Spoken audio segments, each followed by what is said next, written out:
So, Derek, I think it's pretty safe to say you and I, for all his ups and downs, are pretty massive Sonic fans, right? I'd say that's true. Yeah, and so, thankfully, the fine folks at Sega sent us a couple of codes for Sonic Superstars recently, and so we just spent the last couple of days playing it, and I think we have some thoughts, don't we? Oh, I have thoughts. I have thoughts for sure. I think we both have some thoughts. We actually just got done playing a little bit of the online battle mode, which that's a trip. We'll get to that later. But let's go ahead and start. Yeah, right. Let's go ahead and just start with kind of a broad overview, general thoughts. How would you say, starting out, your experience with Sonic Superstars has been? Sonic Superstars is interesting because I first started it up and, I think one of the big things they said was they tried to pull from the physics of Mania. Basically, they just made it 1-to-1. They transplanted them from Mania, yeah. Despite that, I feel like every character feels heavier. And it takes just a little bit longer to get them to move than you would think. The physics mostly feel fine. But I think it's the heaviness of the characters, and I can't quite describe that. It just comes across. And I'm not sure if you felt that as well. Just really threw me off at first. I was like, I'm not sure. But then you get further into it and you see some of the level concepts, some of the ideas, and you're like, okay, I see what they're going for here. I'm getting into this. This seems like they have some potential. Then you get further and it's like, oh, they're squandering that potential. And it's very much a game of ups and downs. And yeah, I'd say even when I hit the halfway point, I'm like, this is a perfectly fine Sonic game. It's not fantastic. Yeah. It's not terrible. It's just fine.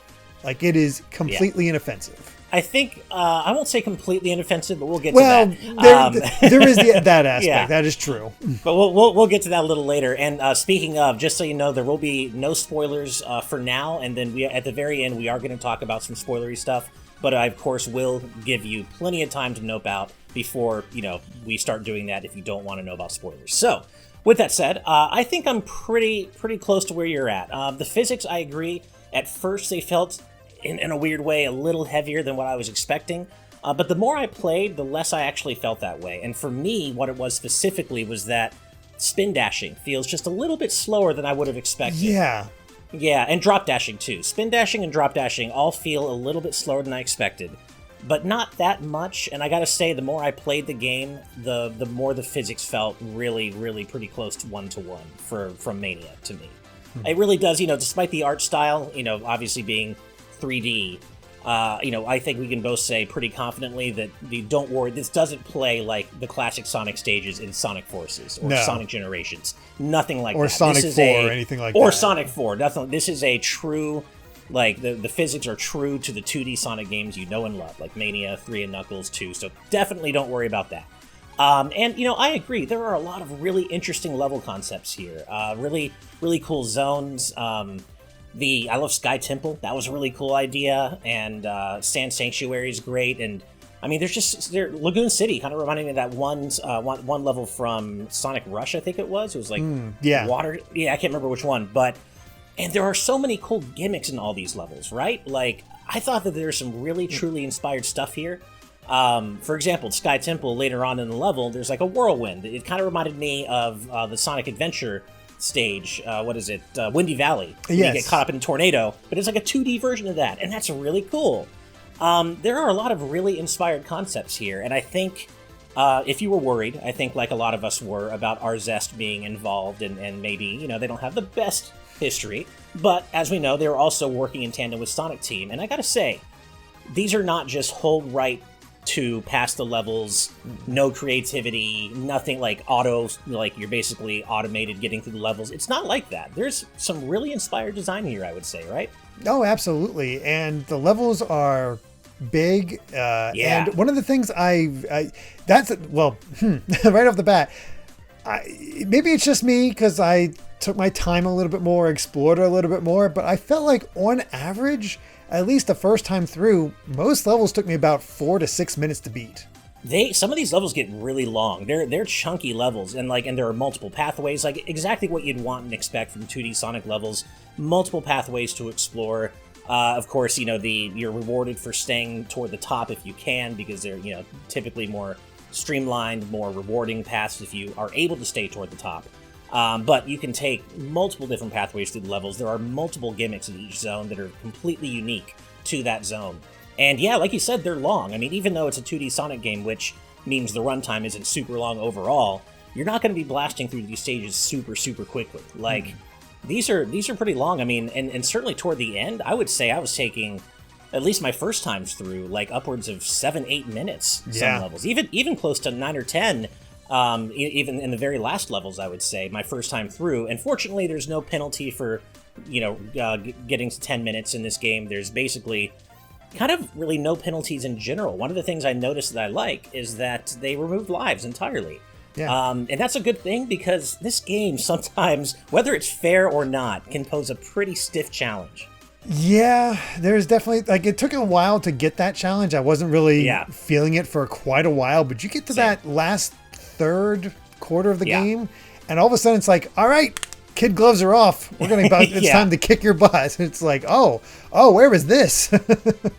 Yeah, that's kind of how I felt too. The last third of the game, all of a sudden, it ratchets up in difficulty quite precipitously, and it's definitely a good thing, I think, that they eschewed lives for this. I mean, it'd be nice maybe if it was an option, because I know there are people out there who do prefer that standard, format of a live system. In concept, I liked what they did to, like, remove the lives, because it made me not have to worry about it. Didn't have to, like, oh no, you ran out of lives, and you have to restart the entire level. Thank God you don't have to do that in this, because there are certain places where that would suck. I can't imagine that. So I'm perfectly okay with getting rid of lives in this case. And the new reward is medals. Lots and lots and lots of Sonic medals. That's typically what you're getting. Because at first it felt like, oh man, there's so much to explore. There's these gold rings that take you to the get the Chaos Emeralds. There's these blue rings where you can get 5 gold medals by going through the classic Sonic 1 bonus stages. There's these all of a sudden orange things will show up, and you'll have to do just this short ring collecting mini game. Those are so random. I don't know. So why random and kind of pointless, honestly. Yeah. But you get 100. There's just random medals hanging around the stage, or here's fruit, and you can use the fruit to get another bonus stage that gets you even more medals. Like, there's bonus stages on top of bonus stages on top of bonus stages, and they all funnel toward medals, which, if they unlocked anything else in this game, would be awesome. And be like, yes, I want to go out for this. But instead, it's all related to the battle mode. If it unlocked music or something like that, give me soundtracks to the other games like Sonic Generations. Yes, I will go after these medals and actually, like, stop skipping them after a while, because it just felt like it eventually just killed the pace. Like, I would just start ignoring them unless it was a Chaos Emerald. I could not agree more. Like, the medals at first, I was like, oh, cool, there's like a brand new collectible, and you can use it in a shop, and okay, this is great. I'm going to go out of my way for as many of these as I can, and it's going to feel so rewarding. But then, as you said, all you can buy are custom parts for your custom character in the battle mode, which we'll get to that too in a little bit. But yeah, I mean, unless you're into that component of the game, there's literally no incentive to go for the medals. And then, as you said, the fruit that unlocks the other bonus stages, there's really no incentive to play them more than once just to see them, because all you get are medals. And again, if you don't care about the battle mode, there's literally no reason to get them. I'm so right with you. I would have loved if you could unlock art or music or new skins for the characters or whatever. And I never replayed levels more than I did in Sonic Generations, just because I had the new music to go through, and it just felt like a different experience. To just mix and match classic Sonic music to these levels would be awesome. Or even just like Mania, Mania music in there as well. It feels like a missed opportunity. Like, they just banked too much on this battle mode. So that's it does. It's unfortunate. Now I gotta ask you, because I have thoughts on this. Okay. We have 4 playable characters. We got Sonic, Tails, Knuckles, and Amy. What did you think of each of them, as far as how they played? Well, I definitely spent a good deal of time with all of them just to make sure I got a good feel for them all. I did play through the main game initially as Sonic, because I feel like that's the standard experience, right? I wanted to get the standard, feel for my first playthrough. So I first played the whole game as Sonic. I think, other than what I said earlier about there being an element of slight heaviness to them, and that really is only the spin dash for me, maybe the drop dash, Tails felt perfect, I think. Knuckles almost feels perfect, but his glide doesn't gain speed like it does in the other 2D games. He glides at a specific speed. I will disagree with you there. Okay. Knuckles sucks. He's definitely my least favorite. I my least hated favorite playing as Knuckles, and I loved him. He just felt so slow. Like every action he took felt like there was a pause. You hit the wall, pause. Now you can climb. You finish gliding and hit the ground, pause. Now you can start moving. That was always in the other games, though. That was always in the other games. It did not feel as pronounced as in this game as it is in this game. I don't know. There's something just off about Knuckles, and I loved playing Knuckles back in the day. So there's just something weird to me. Maybe I'm misremembering and just expecting a more smooth experience, but for some reason, it just felt like Knuckles was so slow and killed the pace most of the time. He just wasn't fun, which is weird because again, I love Knuckles. Really, my favorite character ended up being Amy because I'd not played the Origin stuff, so this is my first time playing as Amy and her abilities. And I love her double jump. The double jump became really useful in places. Yeah, she basically plays like she does in Sonic Origins, and I love her hammer attacks and the way she spins with her hammer when she jumps. Yeah, Amy's a lot of fun. I do agree that Knuckles is my least favorite character to play as, but to me, he kind of always felt a little clunkier because again, like I could swear that when you drop from a glide in the classic games or even in Mania, he stops for a little bit, like he's kneeling for a little bit before you can regain momentum again.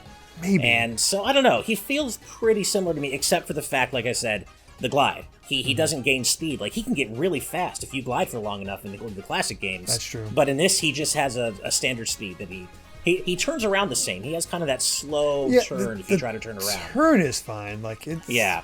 Controlling him in air is fine. It's just anytime he transitions into another type of his actions, it just felt like there was always a pause. And maybe that was always the case. I can't remember, but it just feels more pronounced here than I ever noticed before. Right. So there's that aspect. One thing I should mention, though, because since you said you played through Sonic the entire time, as long as you have an option every time you beat a level, you can either immediately continue to the next one or go to the world map. And the world map is literally just, here's a 2D thing, and you have your stages laid out. You can choose one of them to go into. But you can also choose to switch to another character. Which I do really appreciate. I love that you can switch characters on the fly like that. And I was constantly switching, just like, I'll play this level as this character and so forth. Well, and that's what I did after like my initial playthrough. Like, so what I did first was that I played Bridge Island, the first zone, as all 4 characters just to get a feel for it. Then I played the entire rest of the game as Sonic, and then I went back and just played random levels as all the characters just to get a better feel for them. And of course, I always played as Tails when going back for emeralds because he's so easy to fly to rings that you can't really get to as easily with Sonic or anybody else. Right. And Tails, as you know, has always been kind of my favorite of all the Sonic characters. I love them all, but I have a special soft spot for Tails, and to me, in this game, he feels perfect. His flight feels exactly how it should. And he goes for a while.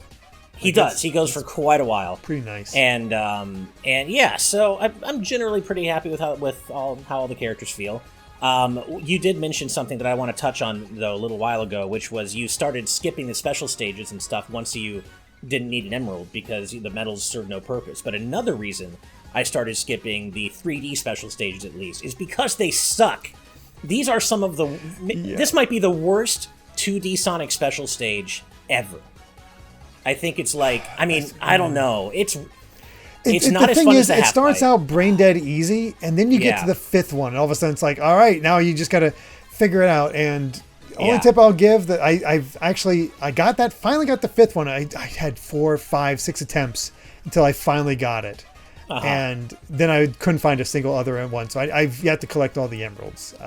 Good luck with the 6th and 7th ones. They're a pain the other thing, it's not like Mania either, where you could farm the same one each time. You have to find new ones each time, and if once you get an emerald from it, and that's a little unfortunate that you have to do it that way. Yeah, it's weird because and that I think if I understand correctly, if I remember that extends to entire zones. Like, I know that for the 6th and 7th emeralds, I wasn't able to get them until I got to like zone 9, or sorry, zone 6 and then 9. For the 6th and 7th. So I'm not sure exactly how that works. There's some structural stuff here that's weird. Like, it feels like you can't farm the emeralds like you can in other 2D Sonic games, like you just said. So that feels a little weird. And then some of the way the acts are structured, like you said, you can go back to the world map between acts, but in some zones only have one, some zones have three, and then other zones have these character-specific acts that kind of act as interlude to the stories, or to the story, where they take place in between Act 1 and 2, but not every zone has that. There's a weird lack of consistency in the structure of the game. And they're character-specific, and they're meant to sort of be like, here's... basically, like, here's more story. These are your story sequences, and especially involving Fang and Trip, the new character. Right. And okay, they're fine, but I mean, I say story, and they have their own gold rings to go get emeralds as well. So I say story, but it's very slight. There's no I would story. say it. Yeah, I would say, I mean, even something like Sonic, it has the same kind of silent, non-voiced cutscenes as something like Sonic 3 and Knuckles does, or Sonic Mania does, but the stories in those games feel cohesive. There's not much to them, but there's a cohesion to them, which I do not feel exists at all here. It feels like here you show up, Fang and Eggman are causing trouble, there's Trip that's hanging around Fang, and the relationship between the two break down, and then you see what Eggman's ultimate goal is, and I don't know how that works. It's something there. I don't know. So if you're here, we're both big Sonic fans. We like Sonic lore, so I think that was something we were both looking forward to, seeing what Trip is all about, and the return of Fang, and just seeing what this next chapter in Classic Sonic's history is all about. And turns out not very much. Yeah. There's really almost nothing there, which is a bit of a shame. And then something else I felt was a little bit underbaked. Again, a good example of a great idea that's just not implemented as well as it could have been is the Emerald powers. Do you feel that way too about the special abilities you get with the Emeralds? Yeah, a little bit, because I found myself not using them that much. Yeah. There'd be occasions where I'd use them, but certain levels, like, you'd get like a water ability where it allows you to climb up waterfalls. Right. And that's useful in some stages. Not all stages have waterfalls or bodies of water for you to climb up.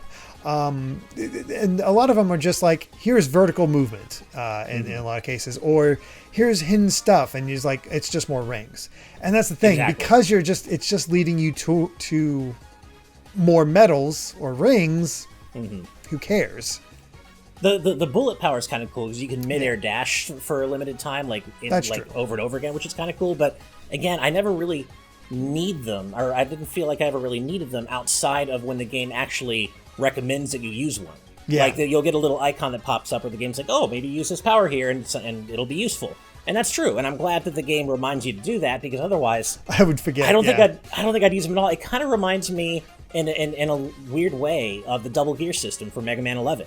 Like, it's cool that it's there, and like but that was better implemented in that game. I know you didn't really need it. You forgot about it, but I used that gear system. I was like, oh, this is nice. So I used it more on subsequent playthroughs, but my first one in that game, I barely even remembered it was there. But that's much better implemented as a mechanic in that game than the Emerald powers are here, for sure. The core idea is nice. I like the idea that each Emerald gives a new power that you can use, and it's used for exploration. Again, it's just wish it was more defined. Yeah. One thing I will say that's pretty cool, and I won't say what they are just because I feel like players might want to find out for themselves, including you, but the 7th Emerald, the power for that one gives each character their own action, like their own attack ability. And it's different for each character, and it's fun to discover what those are and kind of play around with them a little bit. But again, I won't list what each one is because that might be fun for you to discover. Yeah, I had no idea about that. So that's cool. Yeah, so that's pretty cool. It's just weird because I know it sounds like we're really down on this game, but I feel like there's a lot that we enjoyed about it too. Like I'm looking back on playing it, and I'm like, I had a good time. Not a great one, but a good time, despite, some of the underbaked elements that we've just been talking about. And there are some really frustrating elements too, which we'll get to. But in general, though, like, I don't want to make it sound like it just sucks across the board, because it doesn't. No, it doesn't. It is a perfectly fine game. I had fun with it. There's just issues that stand out because, I think they stand out because you're like, if they just iron these things out, we could have a great Sonic game here instead of just a pretty good one. And again, I can't stress enough that both the zone themes and the level designs themselves are truly inspired stuff here. Like, there's some really cool stuff going on here. And yeah, like, again, if you were worried about the Ars Est of it all, don't, because whether it's them or Sonic Team or both of them together, they really came up with some great level designs here. So really, some of them feel like old hat, like you'd seen before, but then they introduce a twist. And right again, sorry to have a complaint again, but sometimes they felt on they like because of them going on for so long. I honestly felt like I'd say like, did I already do this? It felt like some of the level designs repeated a bit. They are. That's true. They are long. So yeah, and that certainly becomes more true the further into the game you get, I think. Because it's like, wait, didn't I just do this? And it just like they repeat it. But then there's some cool surprises toward the end, which of course we're not going to spoil. At least not yet. We'll get to that in the spoiler part of the discussion. But there are some really cool surprises toward the end, and I want to say that the very last level in particular has a really cool twist. Oh yeah, that was really. I was like, I did not see that one coming, and that one's a lot of fun. There's another twist in there, like the world before, the zone before that has a good variation. Like, oh, I'm down about that. One before that, I think, was even like another fun one. It's like, you know what? There's some good stuff here. Actually, no, it was the one before that. 9, I think I'm thinking of. I know what you're talking about, yeah. Yeah, it's like, that's cool. But, yeah, again, great level concepts stretched a little too thin, where it just, like, repeated a little too often. Again, you could see it, like, if they just refined it, just a little bit more, we'd have something great here that would easily stand up to the classics. And that's actually a perfect segue to the next thing I was going to bring up. Something that was really close to being good, but I think is unfortunately ended up being a low point, is the bosses. The bosses, man, so they're really creatively designed. They have some really, the mini bosses and the main bosses. A lot of them are really creatively designed visually. They have some cool themes. They're interesting fights at first. But then you start to realize that they repeat the same attack patterns ad nauseum between having very narrow windows of time where you can hit them. This isn't like the other 2D Sonic games where if you can get to a boss, you can hit it. No, you can't hit a boss in this game until it wants you to be able to hit it. And there's no indication. Like, I remember fighting like the first boss and being like, why isn't this working? And then all of a sudden it works. Yeah. You have to, and it doesn't indicate, like, you just have to kind of intuit that, okay, now I can hit them. There aren't iframes. There aren't like obvious visual iframes going on. Yeah, and and that's why I ended up liking Tails and Amy, because they had that extra up, and a lot of times they're just out of reach. But if you have them, you can interrupt attacks like crazy with those two. That's true, and I did remember that, or I experienced that when I used Tails and Amy against those bosses or against some bosses. I'm like, okay, these make the bosses go a little bit faster sometimes, but still. Your opportunities to hit them, aren't that often. And again, then you have to, especially if you miss, it's demoralizing, because then you have to go through that same attack pattern again before you have another chance to hit them. And this gets really egregious later on. It's the Sonic 4 boss problem, especially episode 2, where it's just like, you're waiting, you're dodging the pattern, the pattern, it's just like, I just got to wait for that opportunity to hit them. Okay, now I can hit them. Which sucks because, again, really creative bosses. There's some great designs here, great thoughts, some fun patterns, stretched too thin. Yeah. Yeah, and especially, as I said, later in the game, some of those fights can really drag. And if you die, you're starting over at the beginning, and it just gets really frustrating. So yeah, the bosses, again, almost there, and there's some really cool things about them, but the way the gameplay is implemented for them, not great. Yeah. You know what else is almost there? What's that? The music. That's what I was gonna say. Yep, I was about to ask you how you felt about the music and the visuals. As I was replaying some stages before this, I'm like, man, these early themes are great. Then you get to some later ones, it's like, God, they're so repetitious and boring, or just not appealing. So, in a way. Yeah. So what's going on here is that Sonic Superstars has multiple composers, including T. Lopes. He worked on this from Mania. You got Jun Senoue and some other Sega folks like Takahiro Kai, actually, I love that. Rintaro Soma. It's cool. It's a mishmash of different composers and different styles that sometimes works. But then, and I don't know who did each individual song. I can kind of intuit who the songs that T. Lopes probably did because I know his style so well. But then, unfortunately, you have what I like to call, and what I've seen people on Resetera call, the Senoue the Hedgehog 4 problem, where you've got who I think is Jun Senoue trying to make Genesis-style music and failing miserably at it. And so you get these like ups and downs where, yeah, the first few zones sound great, and some of the later ones sound good too, but then they're broken up by these like Genesis-sounding style music, which would be good if the instrumentation was used properly, but it's not. And as you said, they're short, they're repetitious, they don't nail what sounded so good about the classic Sonic games. They nailed kind of the worst possible interpretation of that. And it's really a shame. So it's like, if you know what we're talking about, and you know exactly the kind of Sonic 4 music you don't like, the classic Sonic music and Sonic Forces, it's that problem. But thankfully not in every stage. But the stages that are affected by it are really brought down by it. Yeah, and I feel like it pops up like it's half and half. Yeah, I would say about half and half. Yeah, and I don't. Why not just give T. Lopes the whole thing? Just let him do the whole thing, because man, I mean his contributions. Actually, one of maybe my favorite song of the game is Sand Sanctuary, and I know he did that one because it comes. We got the digital deluxe version from Sega, which was very nice of them. And it comes with like a digital art book and mini soundtrack, and it actually does list the song credits for like a few of the songs in there. And so I was guessing T did Sand Sanctuary. I was right, and that is probably the high point for me of the soundtrack. Yeah, that's definitely a good one, and yeah, it's like so close, like so close. It's like, and the thing is, they're either annoying or I forgot them, and that's why if they're not good. If they're good, great, they're like, I can hear them right now in my head, and it's fantastic, and I love it. But and I think that hurts more when it's a Sonic game. Like, obviously, you know me, I'm obsessed with video game music. I pay a lot of attention to that in any game I play. But Sonic in particular is like a really high point for music for me. And so I look forward to when a new Sonic game's coming. I'm just as excited for the new soundtrack. It doesn't matter how bad the game is, you're going to get some good songs out of it. That's the thing. Yeah, exactly. Like, man, those Titan fights in Sonic Frontiers, janky as hell. But that music slaps, so it doesn't really matter as much. So it's unfortunate. The soundtrack is a mixed bag for sure. But I will say, though, what wasn't a mixed bag for me was the graphics, the visual style. I think it's not, I do prefer the 2D pixel animation for like Mania, the classic games. That's my preferred style.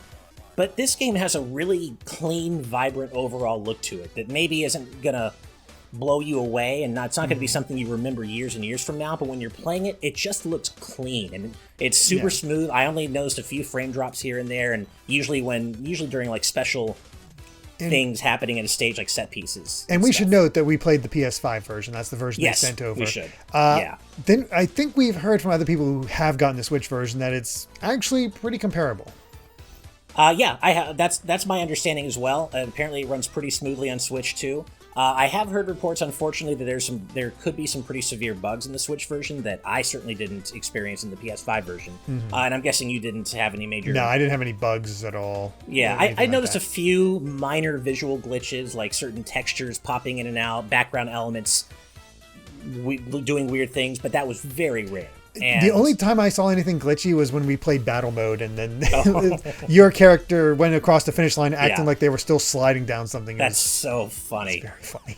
Yeah, so but that's actually a perfect segue into talking about that before we get to our spoiler section. So game overall looks clean.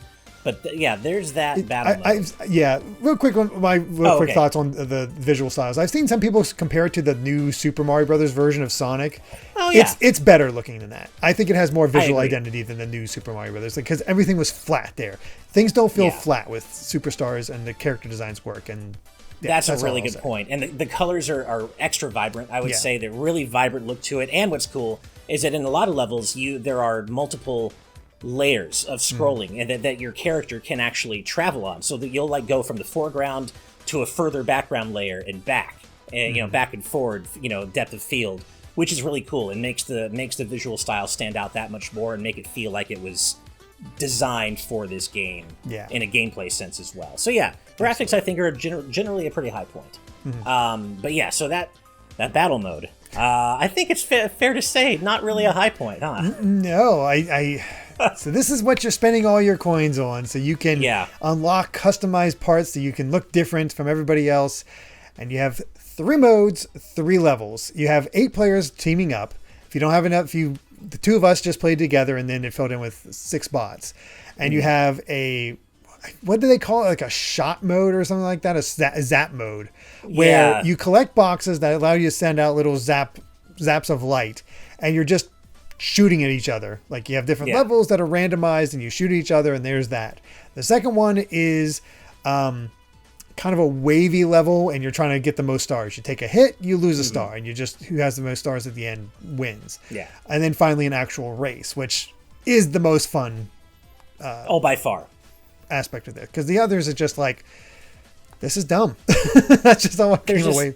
There's nothing to it, especially those first 2 modes. There's nothing to it. You get that zap power, and then it's just a 1-hit kill. There's not really any nuance to it. There's not really any strategy there. You're just kind of mashing the button. We both got hit at the same time, revived at the same time, and you were able to shoot me before I even landed. Like I was still on my platform, and you were able to shoot me. So I'm like, oh, okay. Yeah. And then the star collecting mode, you're just running around, like a mini stage trying to collect stars. And as you said, if you get hit, you lose 1. It's fine. But again, there's nothing to it. There's no strategy. But the race mode, though, the race mode feels like the classic, 2D multiplayer mode, like in Sonic 2 or Sonic 3 and Knuckles. And that's easily, as you said, the most fun. I had like a little bit of fun doing that, but not enough that I would ever go back to it. No, like, I mean, we had a pretty close race the second time. It was very much neck and neck. That was cool. If it was more of that, it'd be fine. But they even have like ranks.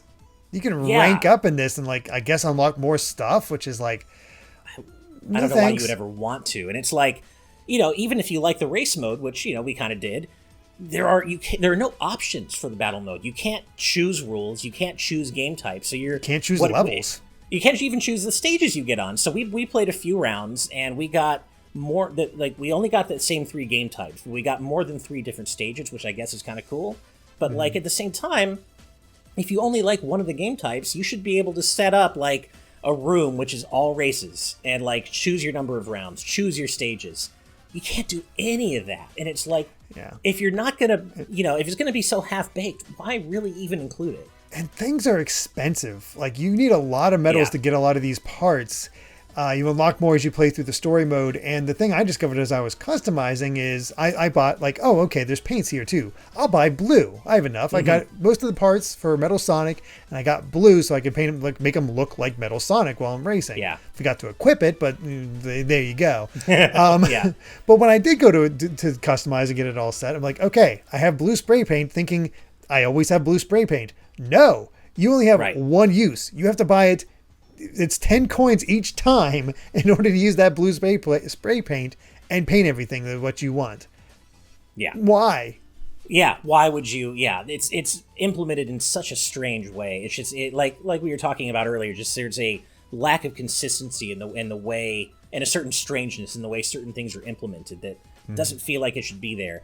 And the battle mode is one of them. So if you were looking forward to the multiplayer on the online multiplayer battle mode, don't get this for that. Don't get this game for that. No. Unfortunately, something we didn't get to try, either of us, is co-op, and I can't comment directly on it.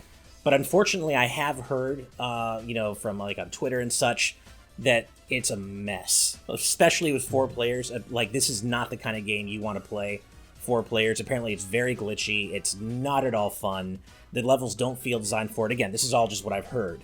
But yeah, like I haven't heard the best thing about co-op. I wanted to try. Unfortunately, the timing didn't work out for me because I have the 3 kids, and I was like, oh, cool, I can enlist them, but they were not with us this weekend. So it's I was like, and besides, with it being on PS5, I only have 2 PS5 controllers, so I couldn't do 4-player anyway. So it's like.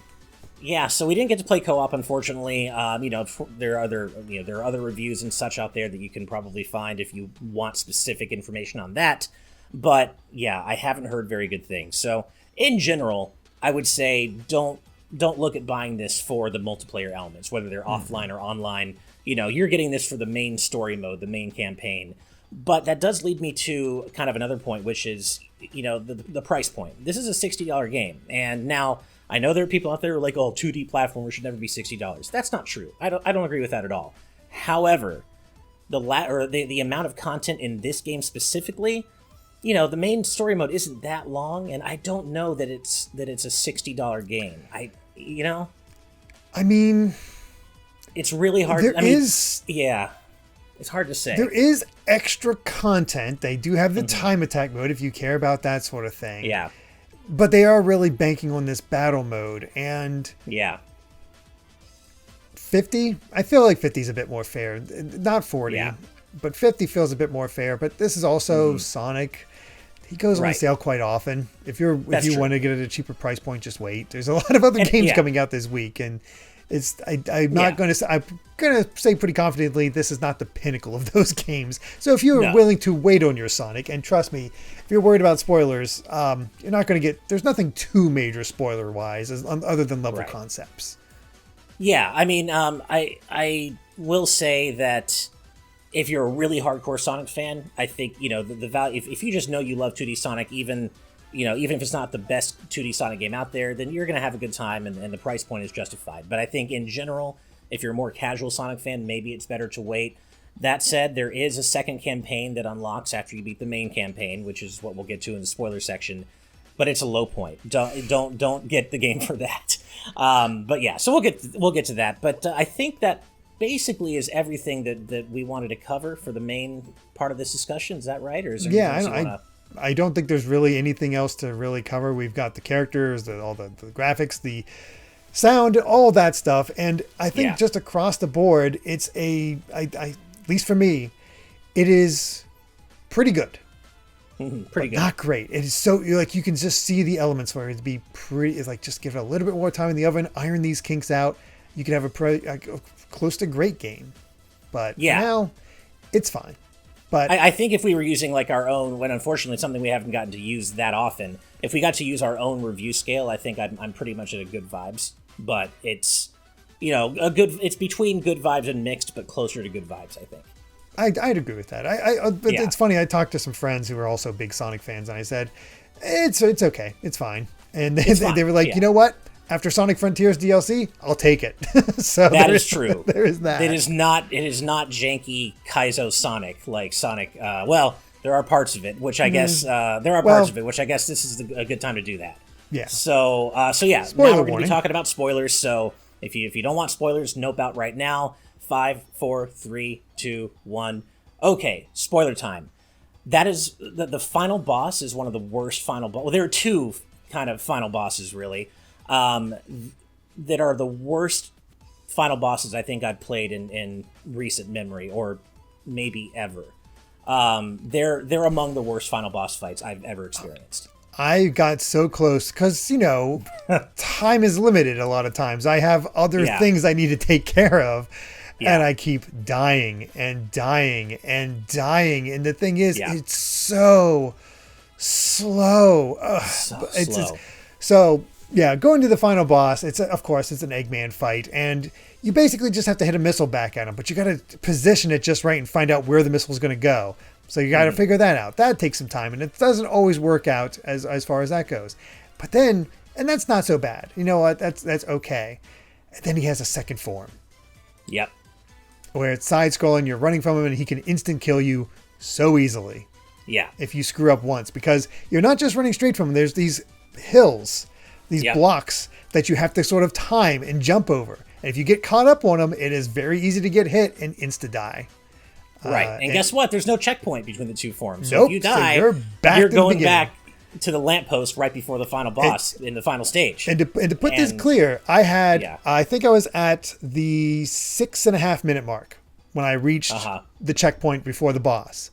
Mm-hmm. Every single time I hit 0.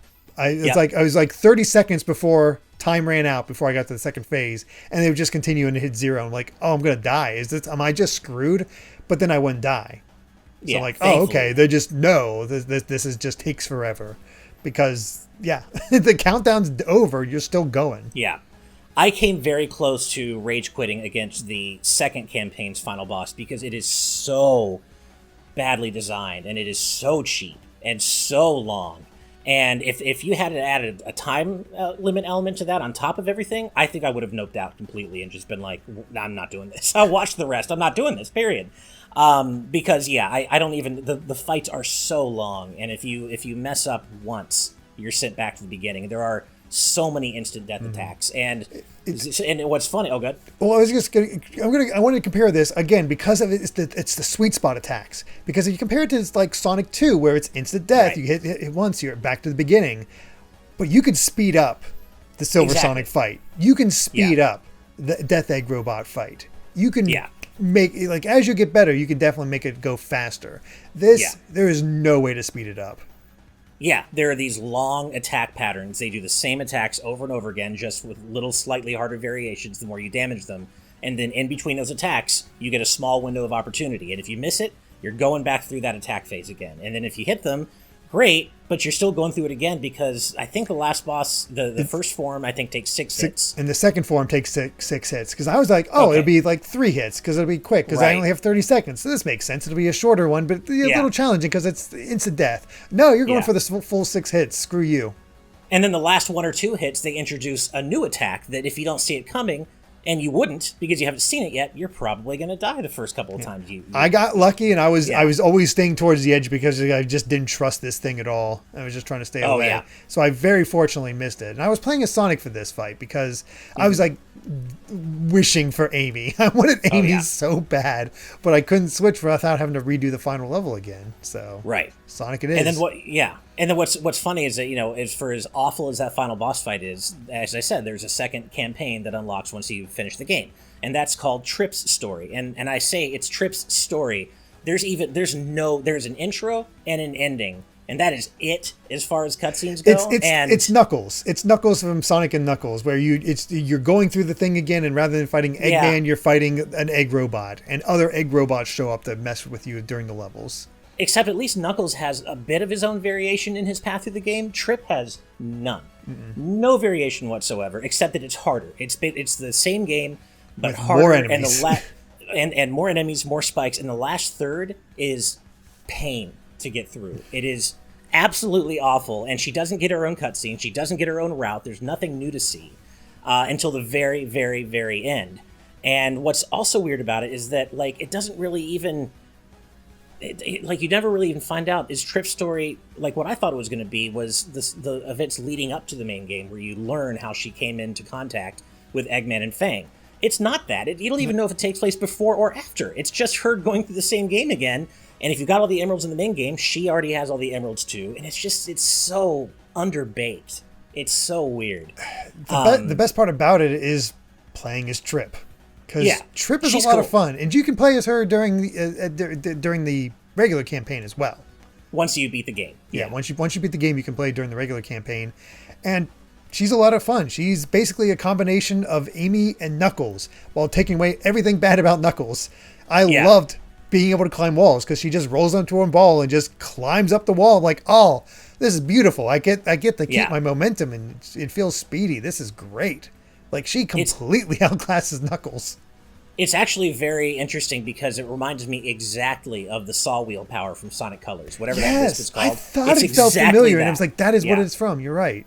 It's exactly that, but with a much cooler, designed around a much cooler character and a much more, relevant character. I like her design. I hope they go back to her and bring her back in future games because I think she's a really strong design. I think she's called Trip the Sungazer is her full name, which I don't think a sungazer is a real animal, which, hey, who cares? But, she's a great new design. I like her. And then what's also really cool is her super form is a dragon. She turns into a dragon for her super form. And by the way, you get to play as that once you have all the emeralds, you get your super forms, and every character has their super form, all 4 of them, and then Trip also gets her super form, and you get to play as her dragon form in the stages if you want, and she flies around. Okay, I was going to say you fly. Yeah. Wow. You can fly, you breathe fire. You basically get full freedom of flight. So it completely breaks the game, but that's fun, right? Right. So, so she turns into a freaking dragon, which is really cool. But, unfortunately, though, that's really the best parts about her, is that her as a character, the design, what she can do, playing as her, and her super form, all great. But her story mode, It's just the same game, but harder. And then what makes her final boss worse? Like, because you told me it's worse, but you said there's more instant death traps. So is it like enemies spread around? Like, what do they do to you? It's the same concept of the main final boss, where you're running around the same room, and there are, instead of like the platforms you have to go over, it's just hills going up and down. So that part is slightly easier, but everything else is ridiculous. So it's the same kind of 2-stage fight where you're fighting a mech, but this time, instead of Eggman, it's Fang. And I never thought I could go from not caring about a character to absolutely hating him so quickly. I never want to see Fang's stupid face again. So it's so it's the same concept. It's the first phase is 6 hits, and it's not that hard once you get it down. It's pretty easy, but it's slow. The attack phases take so long, and the hitboxes are so narrow in terms of how long you have to hit them. So once you die over and over again in the second phase, you're just having to repeat that awful first phase. It's harder, and basically, like as I said, 100% more instant death attacks. He, how in the races with him, he has those red lasers where it'll kill you. He attacks you with those, and they do like wavy patterns, and so any one of those can kill you at any time. He crushes the platform, so if you try to hit him at the wrong time, you'll go right into a pit and have to start over. But in general, the first phase is very easy once you get a feel for it. The second phase, though, 9 hits this time. Not 6. 9? 9 hits, as I just found out. I was beating my head against the wall, not literally, don't worry, but beating my head against the wall trying to beat this boss right before we recorded. And I'm like, I don't want to go into recording right now. I'm too frustrated. But it's basically, again, you're fighting the big mech in the middle, in the background, and you can only damage it with the things it shoots at you. And there are 2 different phases of things that it shoots at you. But in between that, there is this attack phase where it's shooting like lightning webs, and if you get caught up in one of them, your character can't move, Trip can't move for a while, and unless you mash really fast, he hits you with like a rocket fist attack that is instant kill. It knocks your character into the TV screen, like that kind of like a Smash KO where it just like cracks the screen, and it's instant KO, and it is so hard to avoid. Until you start kind of figuring out how to game the system a little bit. But I tried it for a bunch of time last night, couldn't crack it, and I would say it took me another probably hour and a half today to just get it and get it down. And I was so ready to and I know rage the quit. tedium of that just from the regular boss. Oh my god. So frustrating. So yeah, you have to start over every single time. And there are so many times where I got to 8 hits and then he introduces a new attack, which I didn't get to see very often, so it was hard to learn how to avoid it, and I died with one more hit so many times, and it is just the worst boss fight I remember playing in not even recent memory, in long memory. It's just, I can't believe they thought it was okay, and if they only maybe added a checkpoint between the 2 phases, okay, it's still not great, but I could deal with that. Yeah. I could deal with that, but I don't know what they were thinking not having a checkpoint, but the reason I did it was because I found out that after you beat the beat Trip story, you unlock the last story, which is the big supersonic spectacle final fight, which I haven't actually done yet. I unlocked that right before we started recording, so I'm going to experience that tonight. I hope it's a good one. Doomsday Zone is like the standard. Let's hope, I think. but I'm not holding my breath. Be honest. Yeah, but so yeah, just so you know, there is a supersonic true final boss, in addition to being able to play as everyone's super forms in the main stages themselves. So they did that right, for sure. Yeah. But yeah, in terms of how the supersonic fight actually is, we'll see. Don't know yet, but I'll report back to you once I find out. I don't recommend that you go for Trip Story. It's such a slog. Yeah, I can't imagine anything story-wise that would really do it. Unless you get to control all 5 characters against this final boss and like ride on Trip's dragon form or something like that. I mean, if it's truly amazing, then maybe I'll let you know. Maybe, but it's not even just Trip's final boss. It is the last third of the game. It feels like Mega Man X6. It feels like the game is just throwing all this shit at you to the point where you can't really not get hit, and you're just trying to get through as fast as possible because it's miserable. It's just miserable. No, so, thanks. I have no inclination to do that, to be honest. I have no inclination. That said, as far as fun spoilers we can talk about, yes, the level designs. Oh my god, we got the freaking digital world. Yeah, fantastic. Love that Cyberstation. Love that world. That was so cool with all the different forms you took, the visuals of it, the voxels. It was great. Yeah. Then we get freaking last time we got Dr. Robotnik's Mean Bean Machine in Mania. Right. I think this is even better than that throwback. Oh, I think so too. Yeah, because you get Fantasy Zone. Yeah, it's straight up Fantasy Zone. Yeah, in the second to last level or zone, and it's random. It's so random and out of nowhere, but you get to play a little bit of a Fantasy Zone-esque horizontal shooter, and it's like, okay. But it's so much better than the typical like ride on a plane thing that you do in Sonic. It is. It really is. Like you get that kind of with the Fang fight in the Golden the what is it, Golden Palace Zone. Yeah. Where you have to dodge all that, but you have so much control it really doesn't feel that bad. It's just kind of pain because again it takes so long. Exactly. To get through. But man, doing the Fantasy Zone stuff was awesome. And then you go through the final level, your Act 1 of your Egg Fortress. You got your regular stuff. Like, okay, this feels pretty interesting, but it's also like stuff is falling apart already. So this is weird. Like, what's up with that? Then you get to the end of that, and all of a sudden Eggman rewinds time. So now your Act 2 is actually going back through it as stuff is rewinding. I'm like, oh, that's awesome. What a cool idea. I wish they'd done a little bit more with it because it was so interesting. And I'm like, wow, this is truly inspired creative stuff. And I thought that was the coolest twist. I think it would be a much more interesting campaign if you had to, if your second campaign was working from the last level back to the first level. I was thinking that too. And then like something happens before that. Something right to left new happens or something before the first level. Yeah.